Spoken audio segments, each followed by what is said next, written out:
Subscription کے button کو دبائیے اور ساتھ بیل آئیکن پر کلک کیجیے تاکہ آپ کو تمام ویڈیو فوراً مل سکیں۔ اس ویڈیو پسند آنے کی صورت میں اسے لائک، کمنٹ اور شیئر کرنا مت بھولیں۔ کلیوپترا، جسے دنیا کی یا تاریخ کی حسین ترین عورت سمجھا جاتا ہے، دراصل اتنی حسین نہیں تھی۔ اس کی خادماؤں میں 2-3 جوان لڑکیاں اس سے کہیں زیادہ حسین اور دلکش تھیں، لیکن کلیوپترا میں جو جادو تھا وہ کسی اور عورت میں نہیں تھا۔ کلیوپترا چال باز اور مکار عورت تھی۔ جولیس سیزر جیسا فاتح، جابر اور میدان جنگ کا دیوتا اس کے آگے ڈھیر ہو گیا تھا، اور پھر جولیس سیزر کا جانشین اینتھونی مصر پر حملہ آور ہوا تو کلیوپترا نے اس کے مقابلے کے لیے اپنی فوج بھیجنے کی بجائے اسے اپنے دام محبت میں گرفتار کر لیا اور اس کی عقل پر ایسا قبضہ کیا کہ اس مرد میدان نے خودکشی کر لی۔ ایجلونا میں بھی کچھ ایسا ہی جادو تھا۔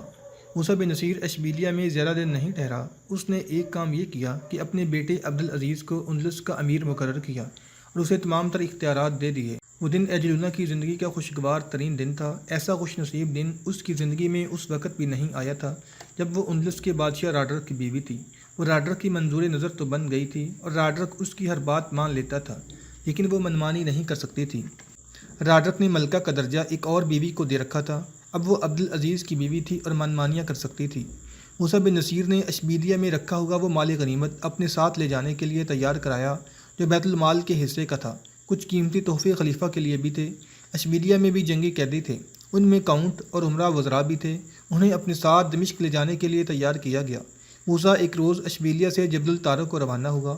فاصلہ 300 میل سے کچھ زیادہ تھا۔ راستے میں کئی چھوٹے بڑے قصبے اور 3-4 شہر آتے تھے۔ موسیٰ کا قافلہ جس قصبے اور جس شہر کے قریب سے گزرتا تھا، وہاں کے لوگ اشبیلیہ کے لوگوں کی طرح راستے کے دونوں طرف کھڑے بازو لہرا لہرا کر نعرے لگاتے اور خوشی کا اظہار کرتے اور راستے میں پھول پھینکتے تھے۔ موسیٰ کے جلوس کے اس استقبال کا اہتمام ایجلونا نے کیا تھا۔ اس نے موسیٰ کے راستے میں آنے والی آبادیوں کے حاکموں کو حکم بھیجا تھا کہ موسیٰ کے استقبال کے لیے شہر کے تمام لوگوں کو باہر نکالیں۔ مورخوں نے موسیٰ کے جلوس کو جس طرح بیان کیا ہے وہ اس طرح ہے کہ موسیٰ خلیفہ ولید بن عبد الملک کے دربار میں اندلس کی تمام تر شان و شوکت پیش کرنا چاہتا تھا۔ اس کا مقصد یہ نمائش تھی کہ اس نے ایک ملک ہی فتح نہیں کیا بلکہ وہاں کے زعماء کے دلوں پر بھی فتح حاصل کی ہے۔ موسیٰ اندلس کی جن سرکردہ شخصیتوں کو اپنے ساتھ لے جا رہا تھا ان میں گوت قوم کے سردار وغیرہ تھے۔ اندلس کے عیسائی سردار تھے، یہ سب باجگزار تھے۔ چند ایک اندلسی جرنیل قیدیوں کی حیثیت سے تھے اور کچھ سردار قوم یہود کے بھی تھے۔ اس قافلے یا جلوس میں 30,000 جنگی قیدی تھے۔ گھوڑا گاڑیوں میں سینکڑوں لونڈیاں اور کنیزیں تھیں۔ ایک یورپی مورخ ایس پی اسکاٹ نے لکھا ہے کہ لونڈیوں اور کنیزوں کی تعداد لاکھوں میں تھی، جو بالکل غلط ہے۔ دیگر یورپی مورخوں نے تعداد سینکڑوں لکھی ہے۔ یہ وہ اندلسی عورتیں تھیں جنہوں نے خود مسلمانوں کے ساتھ جانے کی خواہش کی تھی۔ کنیزوں میں امراء، وزراء اور دیگر سرکردہ خاندانوں کی جوان لڑکیاں تھیں، انہیں بھی ان کی رضامندی سے ساتھ لے جایا جا رہا تھا۔ مورخوں نے ان سب کی حسن و جمال کی بہت تعریف کی ہے۔ مال غنیمت اتنا زیادہ تھا کہ سینکڑوں خچروں پر لدا ہوا تھا۔ اس میں تلواریں، برچیاں، کمانیں، زرہ بختریں، جنگی کلہاڑے اور خنجر وغیرہ بھی تھے۔ تقریباً تمام مورخوں اور وقائع نگاروں نے لکھا ہے کہ یہ شان و شوکت کسی شہنشاہ جیسی تھی، جس سے لوگوں نے تو متاثر ہونا ہی تھا۔ خود موسیٰ بن نصیر پر یہ اثرات مرتب ہوئے کہ اس کے انداز اور گفتار میں تکبر اور غرور پیدا ہو گیا۔ بہت دنوں بعد یہ قافلہ جبل الطارق پہنچا، جہاں بحری جہازوں اور کشتیوں کا بیڑا منتظر کھڑا تھا۔ وہاں بھی لوگ موسیٰ کی اسلامی کے لیے کھڑے تھے۔ اندلس کے بے شمار نامی گرامی افراد جبل الطارق تک موسیٰ کو الوداع کہنے آئے تھے۔ موسیٰ کے آگے ان کے رکوع، فرشی سلام اور خوشامدانہ کلمات موسیٰ کے دماغ میں رعونت پیدا کر رہے تھے۔ کوئی انسان دوسرے انسان سے برتر نہیں، بری طرح مجروح ہو رہا تھا۔ یہ بیڑا افریقہ کے ساحل پر کیروان کے مقام پر جا رکا۔ کیروان مصر اور افریقہ کا دارالامارت تھا۔ 1-2 روز وہاں قیام کر کے موسیٰ کا جلوس دمشق کو روانہ ہوا۔ وہاں سے عرب کے معززین، چند ایک بربر سرداروں اور کچھ مصری زعماء بھی اس جلوس میں شامل ہو گئے۔ تاریخ اندلس میں مختلف مورخوں کے حوالے سے لکھا ہے کہ مصر اور افریقہ کے سردار اور سالار موسیٰ کے ارد گرد یوں گھیرا ڈالے ہوئے چلے جا رہے تھے جیسے اسے حصار میں لے رکھا ہو۔ ان کے انداز غلامانہ تھے۔ اب سامان خچروں اور گھوڑا گاڑیوں کی بجائے اونٹوں پر لدا ہوا تھا۔ خچریں جبل الطارق تک کی ساتھ آئی تھیں۔ ان سے سامان اتار کر جہازوں اور کشتیوں میں لاد دیا گیا تھا۔ کیروان سے یہ اونٹوں پر لدا ہوا جا رہا تھا۔ اونٹوں کو بھی رنگا رنگ اور چمکدار کپڑوں سے سجایا گیا تھا۔ کسی بھی مورخ نے نہیں لکھا کہ یہ قافلہ کتنی مدت بعد دمشق پہنچا۔ یہ کم و بیش 3 مہینوں کی مسافت تھی۔ البتہ یہ بالکل واضح ہے کہ موسیٰ جمعہ کے روز اس وقت دمشق میں داخل ہوا جب نماز جمعہ کی اذان میں ابھی کچھ وقت باقی تھا۔ طارق بن زیاد اور مغیث رومی موسیٰ سے بہت پیچھے ہو گئے اور ان کے گھوڑے پہلو بپہلو جا رہے تھے۔ دمشق کا شہر نظر آ رہا تھا۔ طارق اور مغیث کے چہروں پر ایسے تاثرات تھے جن میں ناراضگی کی جھلک نمایاں تھی۔ دمشق سے کچھ دور پیچھے موسیٰ نے ایک ایسا مظاہرہ کیا تھا جس کی طارق اور مغیث کو توقع نہیں تھی، اور وہ حیران و پریشان تھے کہ موسیٰ جیسے معمر برد مومن کو کیا ہو گیا ہے۔ یہ واقعہ تاریخوں میں آیا ہے، خلافت اندلس میں اس کا تفصیلی ذکر ہے۔ آخری پڑاؤ سے موسیٰ بن نصیر کا یہ قافلہ عدل صبح روانگی کی تیاری کرنے لگا۔ اسے جمعہ کی نماز سے پہلے دمشق پہنچ جانا تھا۔ موسیٰ نے روانگی سے پہلے مغیث رومی کو بلایا۔ طارق بن زیاد وہاں موجود تھا۔ پہلے بیان ہو چکا ہے کہ مغیث رومی نے غیر معمولی جنگی مہارت اور شجاعت کا مظاہرہ کر کے کرتبہ کو فتح کیا تھا۔ وہاں کے گورنر نے شہر فتح ہونے کے بعد بھی بہت مقابلہ کیا تھا۔ مغیث نے گورنر کو گرفتار کر کے قید خانے میں بند کر دیا تھا، اور اب موسیٰ کی اجازت سے اس گورنر کو اپنے ذاتی قیدی کی حیثیت سے دمشق لے جا رہا تھا۔ وہ گورنر کو خلیفہ کے حوالے بطور تحفہ پیش کرنا چاہتا تھا۔ دمشق قریب آیا تو موسیٰ کا دماغ پھر گیا۔ اس نے مغیث کو بلایا۔ اپنے اس قیدی کو میرے حوالے کر دو مغیث، موسیٰ نے کہا۔ یہ بڑا اہم قیدی ہے، یہ ایک صوبے کا گورنر تھا، اسے میں خود امیر المومنین کے حضور پیش کروں گا۔ یہ تو میرا قیدی ہے امیر محترم، مغیث نے کہا۔ آپ مجھے اجازت دے چکے ہیں کہ اسے میں کہہ رہا ہوں یہ قیدی میرے حوالے کر دو، موسیٰ نے شاہانہ روب سے کہا۔ لیکن میں امیر المومنین کو یہ تو ضرور بتاؤں گا کہ اس گورنر کو میں نے پکڑا تھا، مغیث نے کہا، اور میں یہ بھی بتاؤں گا کہ میں نے کرتبہ کو کس مشکل اور کتنی قلیل نفری سے فتح کیا تھا۔ میں تمہیں امیر المومنین کے سامنے نہیں جانے دوں گا، موسیٰ نے کہا۔ کیوں؟ مغیث نے پوچھا۔ کہ میں نے کسی بھی جگہ پیٹھ دکھائی تھی؟ آپ نے 18,000 کی نفری سے جو فتوحات حاصل کی ہیں، میں نے ایسی فتوحات 1,000 نفری سے حاصل کی ہیں۔ کیا آپ مجھے اتنا حق نہیں دے سکتے کہ میں امیر المومنین سے ملوں؟ نہیں دے سکتا، موسیٰ نے کہا۔ تمہیں احساس نہیں کہ میں نے تمہاری اتنی عزت افزائی کی ہے جس کے تم حقدار نہ تھے؟ تم یہودی تھے، پھر تم گوت ہوئے، اور پھر تم نے اسلام قبول کیا۔ تم دوسرے درجے کے سالار ہو، لیکن میں نے تمہیں عربی سالاروں کا درجہ دیا۔ اسلام انسانوں کو درجوں میں تقسیم نہیں کرتا، مغیث رومی نے کہا۔ یہی وجہ ہے کہ میں نے اسلام قبول کیا تھا۔ مجھے آپ جتنا ذلیل کر سکتے ہیں کریں، میں مسلمان ہی رہوں گا اور مسلمان ہی مروں گا، اور امیر محترم میں آپ کو اپنا قیدی نہیں دوں گا۔ موسیٰ نے اپنے ایک محافظ کو بلایا اور اسے کہا کہ کرتبہ کے عیسائی گورنر کو یہاں لے آئی۔ محافظ دوڑتا گیا اور مغیث رومی کے قیدی کو لے آیا۔ یہ ہے تمہارا قیدی؟ موسیٰ نے مغیث سے پوچھا۔ یہی ہے، مغیث نے جواب دیا۔ موسیٰ قیدی گورنر کے پیچھے ہو گیا۔ اچانک موسیٰ نے تلوار نکالی اور قیدی پر ایسا زوردار وار کیا کہ اس کی گردن صاف کٹ گئی، سر الگ جا پڑا اور دھڑ گر کر کچھ دیر تڑپا اور ساکت ہو گیا۔ مغیث رومی اور طارق بن زیاد وہاں سے ہٹ آئے۔ قافلہ دمشق کو روانہ ہوا۔ مغیث رومی اور طارق بن زیاد موسیٰ سے دور پیچھے اکٹھے جا رہے تھے۔ دونوں کے دلوں پر بوجھ تھا جو ان کے چہروں کے تاثرات سے ظاہر ہوتا تھا۔ اسلام نے اسی لیے شاہانہ جاہ جلال کی ممانعت کی ہے کہ عمراء اور حکام کے دماغ ٹھکانے رہیں۔ طارق بن زیاد نے کہا، دیکھ لو اتنے معمر اور اتنے زیادہ دانشمند امیر کے دماغ کا کیا حال ہو گیا ہے۔ مجھے ایک اور شک ہے، مغیث رومی نے کہا۔ عبدالعزیز کی عیسائی بیوی ایجلونا نے اس بڈھے کا دماغ خراب کرنے کے لیے ہی اس کے شاہانہ استقبال کا یہ انتظام کیا تھا۔ موسیٰ نے اندلس کا امیر اپنے بیٹے عبدالعزیز کو مقرر کیا تھا۔ کیروان میں آ کر اس نے افریقہ کا والی اپنے دوسرے بیٹے عبداللہ کو مقرر کیا، مغربی حصے کا امیر اپنے تیسرے بیٹے عبدالملک کو، اور باقی علاقوں کا امیر اپنے سب سے چھوٹے بیٹے مردان کو بنا دیا۔ وہ دمشق کو روانہ ہو گیا۔ اس بوڑھے نے اندلس اور افریقہ میں اپنی خاندانی بادشاہت قائم کر دی ہے، طارق نے کہا، اور اب یہ اپنے بیٹوں کی تقرریوں کی منظوری امیر المومنین سے لے گا۔ کسی ایک بربر کو کہیں کا حاکم مقرر کر دیتا تو ہمارے دل خوش ہو جاتے۔ تمہاری میز پر بھی اس نے قبضہ کر لیا ہے، مغیث رومی نے کہا۔ یہ امیر المومنین کو بتائے گا کہ یہ حضرت سلیمان علیہ السلام کی میز ہے اور یہ اس نے بڑی مشکل سے حاصل کی ہے۔ اگر اس نے ایسا کیا تو اسے بہت شرمندہ ہونا پڑے گا، طارق نے کہا۔ ہم نے ایک انتظام کر لیا ہے۔ موسیٰ بن نصیر نے مغیث رومی اور طارق بن زیاد کو اپنا دشمن نہیں بنا لیا تھا تو اپنا دوست بھی نہیں رہنے دیا تھا۔ دمشق میں پہلے ہی خبر پھیل گئی تھی کہ اندلس کے فاتح آ رہے ہیں اور ان کے ساتھ جنگی قیدی، کنیزیں اور مال غنیمت بھی ہے۔ دمشق کے لوگ ان کے استقبال کے لیے دوڑ پڑے اور شہر سے کچھ دور جا کر نعروں سے ان کا استقبال کیا۔ شہر میں داخل ہوئے تو عورتوں کا ایک ہجوم راستے میں اپنے گھروں کے دیواروں اور چھتوں پر کھڑا داد و تحسین کے نعرے لگا رہا تھا۔ عورتیں بازو بلند کیے لہرا رہی تھیں۔ قافلہ ایک وسیع میدان میں رکا اور اونٹوں کو بٹھا کر ان سے سامان اتارا جانے لگا۔ ایک گھڑ سوار موسیٰ کے پاس آ کر رکا اور وہ گھوڑے سے اترا۔ اس نے موسیٰ کو الگ کر کے ایک پیغام دیا جو کوئی اور تو نہ سن سکا، لیکن یہ پیغام آج تک تاریخ میں محفوظ ہے۔ پیغام خلیفہ ولید بن عبد الملک کے بھائی سلیمان بن عبد الملک کی طرف سے تھا، جس کی حیثیت صرف یہ تھی کہ وہ خلیفہ کا چھوٹا بھائی تھا۔ پیغام لانے والا کوئی معمولی حیثیت کا قاصد نہیں بلکہ سلیمان کا خاص آدمی تھا۔ سلیمان بن عبد الملک نے آپ کے لیے پیغام دیا ہے، اس سوار نے کہا۔ انہوں نے کہا ہے کہ امیر المومنین ایسی بیماری میں مبتلا ہیں کہ کسی بھی وقت ان کا انتقال ہو سکتا ہے۔ آپ ان سے ملنے نہ جائیں اور نہ انہیں کوئی تحفہ یا مالی غنیمت کا حصہ دیں۔ کچھ دن انتظار کریں، ان کے انتقال کے بعد امیر المومنین سلیمان ہوں گے، پھر تحفے، کنیزیں اور مالی غنیمت ان کو پیش کریں۔ کیا یہ حکم ہے، درخواست ہے یا مشورہ ہے؟ موسیٰ نے پوچھا۔ کچھ سمجھ لیں، پیغمبر نے جواب دیا، میں آپ کو پیغام دے دیا ہے، میں نے آپ کو پیغام دے دیا ہے۔ سلیمان کو میرا سلام کہنا۔ موسیٰ نے کہا، میں یہ گناہ کبھی نہیں کروں گا کہ سلیمان کے بھائی کی موت کا انتظار کروں۔ یہ اسے کہنا، میں امیر المومنین کے حکم پر آیا ہوں اور ان کے پاس ہی جاؤں گا۔ اگر خدا نخواستہ ان کا انتقال ہو گیا تو ان کا جانشین ان کا بڑا بیٹا ہو سکتا ہے۔ ضروری نہیں کہ سلیمان ہی ان کا جانشین ہو، لیکن اس وقت امیر المومنین ولید ہیں، میں ان کے آگے جواب دہ ہوں۔ جو دینا ہے انہی کو دوں گا اور جو لینا ہے وہ انہی سے لوں گا، میں سب سے پہلے انہی سے ملوں گا۔ نہیں امیر، پیغمبر نے کہا، آپ امیر المومنین سے نہیں مل سکتے، سلیمان ان کا بھائی ہے، اس نے سختی سے منع کیا ہے۔ امیر المومنین بیمار ہیں اور طبیب نے سختی سے کہا ہے کہ ان کے پاس کوئی نہ آئے۔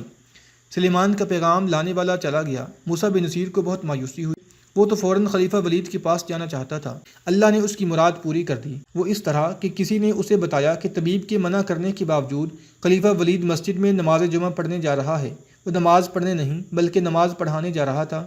اسے محسوس ہونے لگا تھا کہ وہ زیادہ دن زندہ نہیں رہ سکے گا۔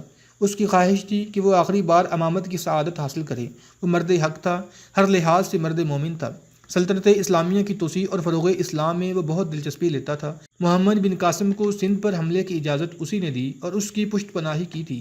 طارق بن زیاد کو اسی نے اندلس پر چڑھائی کی اجازت دی تھی اور اس کی ضروریات کا خیال رکھا تھا۔ موسیٰ کو جو ہی پتہ چلا کہ خلیفہ مسجد میں آ رہا ہے تو اس نے حکم دیا کہ خلیفہ کے لیے جو تحفے اور مالی غنیمت الگ کیا گیا تھا وہ فوراً مسجد میں پہنچایا جائے۔ موسیٰ مسجد میں گیا۔ خلیفہ ولید انتہائی نکاہت کے باوجود مسجد میں آ گیا۔ موسیٰ اسے ملا۔ طارق بن زیاد اور مغیث رومی بھی خلیفہ سے ملے۔ خلیفہ پر جذبات کی شدت سے رکت طاری ہو گئی۔ نماز کے بعد موسیٰ نے خلیفہ ولید کو مسجد میں ہی تحفے اور مال غنیمت پیش کیا۔ اس قدر بیش قیمت اشیاء دیکھ کر خلیفہ کی آنکھیں حیرت سے باہر آنے لگیں۔ دیکھنے والے انگشت بدندا رہ گئے۔ خالص سونے کی اشیاء کبھی دیکھی نہ سنی تھیں۔ خلیفہ قبائی سلیمان بھی وہیں تھا۔ اس کے چہرے پر قہر و غضب کا تاثر تھا اور وہ موسیٰ کو یوں دیکھتا تھا جیسے اس کا بس چلے تو موسیٰ کو زندہ درگور کر دے۔ اس خزانے سے اپنے گھر بھرنے کے لیے ہی تو اس نے موسیٰ کو پیغام بھیجا تھا کہ وہ کچھ دن ٹھہر جائے۔ اسے توقع تھی کہ ولید کی موت چند ہی دن دور رہ گئی ہے۔ اب موسیٰ نے ایسی حرکت کی جس کی توقع موسیٰ کے کردار کے آدمی سے نہیں کی جا سکتی تھی۔ اندلس کی تاریخ کا یہ ایک مشہور واقعہ ہے جو تمام مستند مورخوں نے لکھا ہے۔ موسیٰ نے دوسری اشیاء پیش کر کے آخر میں سونے کی وہ میز پیش کی جو طارق بن زیاد کو تلیتا کی فتح کے بعد حاصل ہوئی تھی۔ یہ میز طارق کے لشکر کے مجاہدین نے ایک گھوڑا گاڑی کو روک کر راہبوں سے لی تھی جو اس گاڑی میں سوار تھے اور تلیتا سے بھاگ رہے تھے۔ یہ میز حضرت سلیمان علیہ السلام کی بتائی گئی تھی۔ پہلے بیان ہو چکا ہے کہ موسیٰ جب تلیتا گیا تو اس نے یہ میز طارق سے حکماً لے کر اپنے پاس رکھ لی۔ اس وقت اس میز کے 3 پائے تھے۔ جب یہ میز طارق کو ملی تھی اس وقت اس کے پورے 4 پائے تھے۔ موسیٰ کو بتایا گیا تھا کہ یہ میز پراسرار ہے۔ راہبوں نے اس کے متعلق خبردار کیا ہے کہ یہ میز صرف عبادت گاہ میں رکھی جا سکتی ہے۔ اگر کوئی شخص اسے اپنی ذاتی ملکیت میں رکھے گا تو وہ تباہ و برباد ہو جائے گا۔ موسیٰ اس میز سے وابستہ یہ روایت سن کر ہنس پڑا تھا۔ اس نے میز کو اپنی ملکیت میں رکھ لیا تھا اور اس کا چوتھا پایا سونے کا بنوا کر اس میں لگا دیا تھا جو بالکل الگ تھلگ لگتا تھا۔ اس کے باقی پائے سونے کے ہی تھے لیکن ان میں بڑے ہی قیمتی ہیرے اور نایاب پتھر جڑے ہوئے تھے۔ امیر المومنین موسیٰ نے کہا، میں نے یہ میز تلیتا کے راہبوں سے بڑی مشکل سے برآمد کروائی ہے اور میں یہ آپ کے لیے خاص طور پر لایا ہوں۔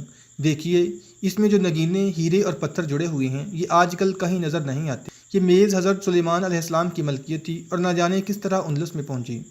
خلیفہ ولید میز کو ہر طرف سے دیکھنے لگا۔ اس کے چہرے پر ایسا عجیب و غریب تاثر آ گیا جس میں مسرت تو تھی لیکن حیرت زیادہ تھی۔ حضرت سلیمان علیہ السلام کی مناسبت کی وجہ سے ولید میز کو مقدس بھی سمجھ رہا تھا۔ ابن نصیر، خلیفہ ولید نے بے ساختہ کہا، میرے لیے تم جو تحفے لائے ہو ان کی قیمت کوئی بھی ادا نہیں کر سکتا، لیکن اس میز کی کیا بات کروں، منہ سے مانگو کیا انعام دوں۔ امیر المومنین طارق بن زیاد جو پاس کھڑا موسیٰ کی باتیں سن رہا تھا اور پیچ و تاب کھا رہا تھا بول پڑا، انعام کا حقدار میں ہوں کیونکہ یہ میز امیر موسیٰ نے کہیں سے نہیں لی بلکہ یہ میرے مجاہدین کا کمال تھا کہ وہ یہ میز حاصل کرنے میں کامیاب ہو گئے۔ امیر موسیٰ نے یہ میز مجھ سے حکماً لے لی تھی۔ خلیفہ ولید کے چہرے کا رنگ بدل گیا اور آہستہ آہستہ اس رنگ میں غصے کی جھلک نظر آنے لگی۔ ظاہر ہے کہ خلیفہ کو طارق بن زیاد پر اس لیے غصہ آیا تھا، اس نے اپنے امیر پر جھوٹ بولنے کا الزام عائد کیا تھا۔ موسیٰ جیسے معمر امیر پر دروغ گوئی کا الزام کوئی بھی برداشت نہیں کر سکتا تھا۔ ابن زیاد، خلیفہ نے قہر بری آواز میں طارق بن زیاد سے کہا، کہ تمہیں احساس نہیں کہ تم نے کس شخصیت پر کتنا گھٹیا الزام عائد کیا ہے، اور تمہیں یہ بھی معلوم نہیں کہ اس جرم کی سزا کیا ہے؟ کہ تم ثابت کر سکتے ہو کہ یہ میز امیر موسیٰ نے نہیں بلکہ تم نے کہیں سے برآمد کی تھی؟ ہاں امیر المومنین، طارق نے جواب دیا، ایک نہیں میں کئی ثبوت پیش کر سکتا ہوں۔ میں اپنے ان آدمیوں کو یہاں بلاؤں گا جنہوں نے یہ میز ایک گھوڑا گاڑی سے برآمد کی تھی، اور پھر میں اندلس سے ان راہبوں کو بلاؤں گا جو یہ میز گھوڑا گاڑی میں چھپا کر تلیتا سے لے جا رہے تھے۔ ہم تمہیں اتنا وقت نہیں دے سکتے، خلیفہ ولید نے کہا، میری زندگی کا کچھ پتہ نہیں کتنے دن اور جیوں گا، ان آدمیوں کے آنے میں نہ جانے کتنے مہینے لگ جائیں۔ تمہارے کارناموں اور فتوحات کو دیکھتے ہوئے ہم تم سے یہ رعایت کر سکتے ہیں کہ اپنے امیر سے معافی مانگو اور اپنے گھر چلے جاؤ۔ اگر یہ نہیں کر سکتے تو اس بےہودہ جرم کی سزا بھگتنے کے لیے تیار ہو جاؤ۔ میں یہیں ایک ثبوت پیش کر سکتا ہوں امیر المومنین، طارق بن زیاد نے کہا، اس میز کے چاروں پائے دیکھیں، 3 پائے ایک جیسے ہیں اور چوتھا پایا سونے کا ہے اور بالکل سادہ۔ خلیفہ ولید نے میز کی پائے دیکھے، تب اسے نظر آیا کہ 3 پایوں میں تو بڑے قیمتی اور نایاب نگینے، ہیرے اور پتھر جڑے ہوئے ہیں، اور چوتھا پایا بالکل سادہ ہے۔ اس کا چوتھا اور اصل پایا میرے پاس ہے، طارق نے کہا۔ جب امیر موسیٰ تلیتا میں میرے پاس آئے تو انہوں نے سب سے پہلے مجھے میرے لشکر کے سامنے کوڑے مارے اور پھر مجھے قید خانے میں ڈال دیا۔ طارق نے خلیفہ ولید کو تفصیل سے بتایا کہ امیر موسیٰ نے اسے پیش قدمی روک لینے کا حکم بھیجا تھا، جو اس نے اس لیے نہ مانا کہ پیش قدمی روک لیتا دشمن جو بکھر کر پسپا ہو رہا تھا منظم ہو کر اسے پسپا کر دیتا۔ یہ ساری تفصیل سنا کر طارق نے کہا، مجھے امیر موسیٰ کی نیت پر شک ہوا۔ میں نے ان کے ساتھ اس میز کا ذکر کیا تو انہوں نے بڑے غصے سے حکم دیا کہ میں یہ میز ان کے حوالے کر دوں۔ انہوں نے مجھے رہا کر دیا تھا۔ میں یہ میز لینے کے لیے گیا تو ایک شک کی بنا پر اس کا ایک پایا الگ کر کے چھپا لیا اور امیر موسیٰ سے کہا کہ یہ میز بڑی ہی پراسرار ہے، پہلے اس کے پائے 4 تھے، اب ایک پایا غائب ہو گیا ہے۔ میرے دل میں اس وقت جو شک پیدا ہوا تھا وہ آج آپ کے سامنے صحیح ثابت ہو گیا ہے۔ میں اس میز کا اصل پایا ابھی پیش کروں گا۔ یہ چوتھا پایا امیر موسیٰ نے تلیتا میں سونے کا بنوا کر اس میں لگایا تھا۔ خلیفہ ولید کے کہنے پر طارق باہر نکلا، فوراً ہی واپس آ گیا۔ اس کے ہاتھ میں میز کا اصل پایا تھا۔ اس نے میز سے وہ پایا اتار لیا جو موسیٰ نے بنوا کر لگایا تھا اور میز کا اصل اور قدیم پایا اس جگہ لگا دیا۔ امیر المومنین مغیث رومی جو وہاں موجود تھا بول پڑا، مزید شہادت پیش کرنے کے لیے زیادہ وقت نہیں چاہیے۔ میں گواہ ہوں کہ یہ میز طارق کے قبضے میں تھی اور امیر موسیٰ نے یہ طارق سے حکمن چھینی تھی۔ ہمارے ساتھ 2 عہدیدار آئے ہیں، وہ بھی اس کے گواہ ہیں۔ ہم نے تسلیم کر لیا ہے کہ اس میز کا مالک طارق بن زیاد ہے، خلیفہ ولید نے کہا۔ موسیٰ بن نصیر کو تو معلوم ہی نہیں تھا کہ اس میز کے 4 پائے تھے۔ امیر المومنین مغیث رومی نے کہا، میں امیر موسیٰ کے خلاف کچھ اور بھی کہنا چاہتا ہوں، جس کے لیے مجھے آپ کی اجازت کی ضرورت نہیں۔ یہ اجازت اسلام نے پہلے ہی دے رکھی ہے کہ خلیفہ بھی کوئی غلطی کرے تو قوم کا کوئی ادنا سے ادنا درجے کا فرد بھی اسے ٹوک سکتا ہے اور اس سے جواب طلب کر سکتا ہے۔ تم کہو مغیث، خلیفہ ولید نے کہا، جو کہنا ہے کہو۔ امیر المومنین مغیث رومی نے کہا، میں نے صرف 700 سواروں سے کرتبہ کا شہر طوفان باد و بارہ میں رات کے وقت فتح کیا تھا، وہ میں آپ کو سناؤں گا، اور پھر میں نے ارد گرد کے 2 اور قصبے انہی تھوڑے سے سواروں سے فتح کیے تھے، وہ بھی سناؤں گا۔ اس کا انعام مجھے اللہ دے گا، اور میں نے یہ جہاد اللہ کی خوشنودی کے لیے کیا ہے۔ لیکن امیر موسیٰ نے مجھے یہ الفاظ کہے کہ تم پہلے یہودی تھے، پھر گوتھ قوم کے فرد بنے اور پھر اسلام قبول کیا، اس لیے تم عربی سالاروں کی برابری نہیں کر سکتے۔ میں نے آپ کی حضور پیش کرنے کے لیے کرتبہ کے گورنر کو اپنی ذاتی قید میں رکھا تھا، لیکن سفر کے آخری پڑاؤ میں امیر موسیٰ نے مجھے حکم دیا کہ میں یہ قیدی ان کے حوالے کر دوں اور یہ ظاہر کروں کہ یہ میرا نہیں بلکہ ان کا قیدی ہے۔ انہوں نے میرے انکار پر اس قیدی کو اپنی تلوار سے قتل کر دیا۔ خدا کی قسم، اچانک خلیفہ ولید کا چھوٹا بھائی سلیمان چلا کر بولا، امیر موسیٰ کا یہ جرم قابل معافی نہیں۔ انہوں نے طارق کی میز اور مغیث کے قیدی کو اپنے کھاتے میں ظاہر کر کے یہ ثابت کیا ہے کہ انہوں نے اندلس میں جو فتوحات حاصل کی ہیں وہ اللہ کی خوشنودی کے لیے نہیں بلکہ امیر المومنین کو خوش کرنے کے لیے حاصل کی ہیں، اور ان کا یہ جرم کیا کم ہے؟ مغیث رومی نے کہا کہ انہوں نے اندلس کا امیر اپنے بیٹے کو مقرر کیا اور افریقہ کو 3 حصوں میں تقسیم کر کے ہر حصے کی امارت اپنے 3 بیٹوں کے سپرد کر دی۔ کیا اندلس اور افریقہ میں کسی بربر سالار کا کوئی حصہ، کوئی حق نہیں؟ اندلس کی بادشاہ اور اس کی ہیبت ناک جنگی طاقت کو بربروں نے شکست دی تھی۔ امیر موسیٰ کے راستے میں تو کوئی رکاوٹ رہ ہی نہیں گئی تھی۔ مجھ میں مزید کچھ سننے کی تاب نہیں رہی، خلیفہ ولید نے کہا۔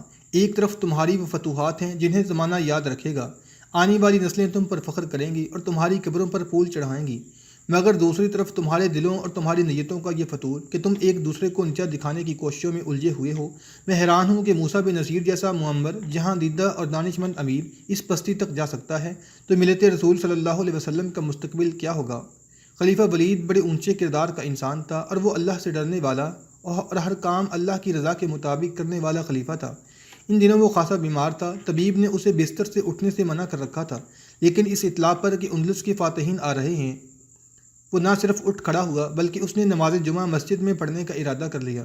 اس نے امامت کے فرائض ادا کیے۔ وہ حشاش بشاش رہا، لیکن موسیٰ بن نصیر کی ان اونچی حرکتوں اور طارق اور مغیث کی کھری باتوں سے ایسا دل برداشتہ ہوا کہ بولتے بولتے اس پر بیماری کا شدید حملہ ہوا۔